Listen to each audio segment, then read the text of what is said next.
আজকে একটা শুক্রবারের দিন আমাদের টাইমে দেখতে বৃষ্টি পড়তেছে।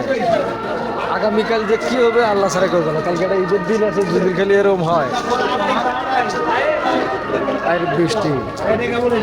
বাংলা কি মাছ চলে?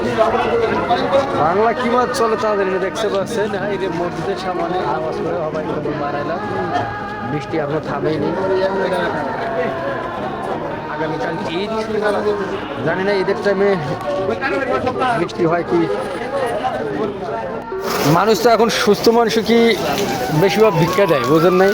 এই দেখতেছেন যে মুরব্বী কত অসুস্থ, এই কোনো লোকজন নেই, কত সুস্থ মানুষ দেখতে পাচ্ছেন আসে কীভাবে ভিক্ষা চাচ্ছে। আসলে আমরা দেশটা এতটা খারাপ হয়ে গেছে, কর্ম করে কিন্তু খারাপ হয়, কিন্তু তারপরেও ইয়ে করতেছে। দেখতে পাচ্ছেন মুরব্বীর সামনে সুস্থ মানুষ কি এটা